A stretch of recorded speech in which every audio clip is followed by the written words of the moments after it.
the first event in a thought leadership series hosted by the University of Queensland and Aurecon. The topic tonight is about the opposable mind.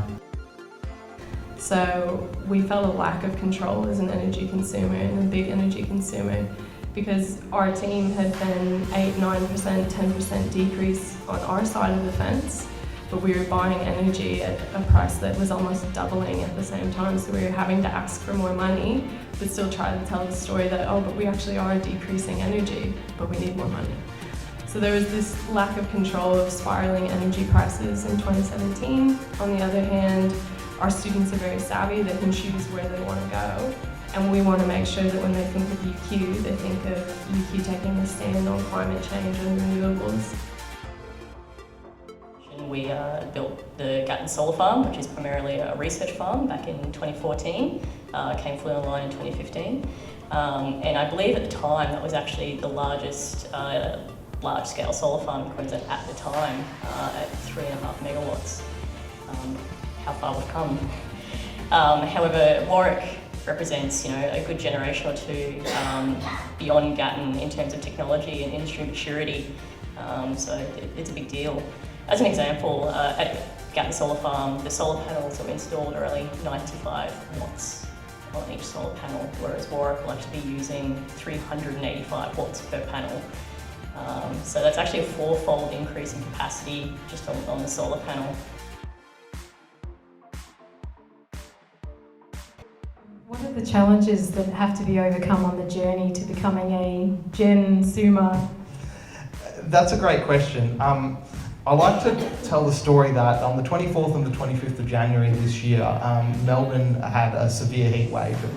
They also had some significant amount of generation that was out of service. As a result of that, they had 6 hours of rolling blackouts across Melbourne because there wasn't enough supply to meet demand. What's crazy to me about that story is that all of our university colleagues down there, the vast majority of households and the vast majority of other commercial and industrial customers were paying the same rate for electricity during those 6 hours as they do any other day of the year, for a mild spring day or a mild winter's day, for example.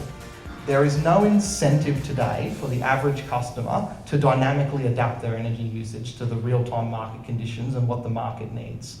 As we enter a future that has more and more variable renewable energy and less baseload generation, I firmly believe that that's the future we need to move towards, is that there needs to be incentives for these customers, particularly the larger ones like ourselves and others, to more actively participate in the market. Don't just passively take the energy and then pay your bill, when you can take 20, 30, 40% off the average price you pay for energy by being a more active participant. And so the UQ has chosen to go down the gen-sumer path.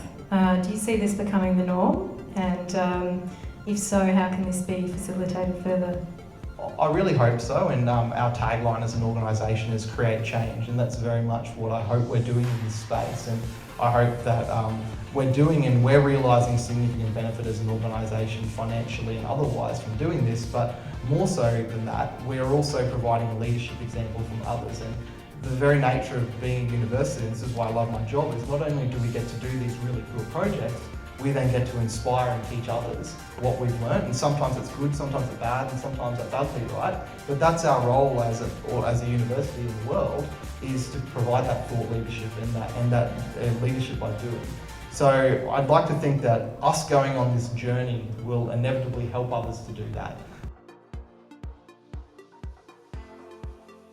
I guess if we start with the future vision, the broader one, not so we talk a lot about the project, but in terms of what we're trying to contribute here, what do you see that as? Well, so I think for me, this is my One of ours.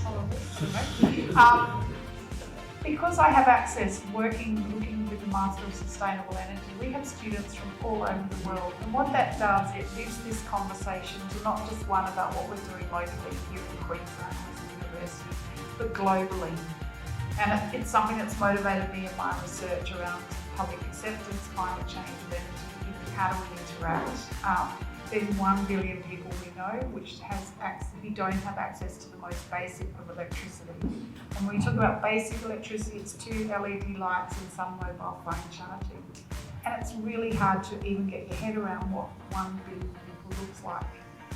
But so then I think, well, what is that? And so the United Nations Sustainable Development Goals, in my mind, is sort of this global, international picture of what we're trying to do. So these models that are developing here at the university and working with Aurecon really set a stage to be able to look more broader, not only what we can do here, but also for our near neighbours. So PNG, the Pacifica, there's people there that are living really in extreme poverty, mainly because they don't have access to electricity and water energy. And so that to me is where I think we can start to make a difference.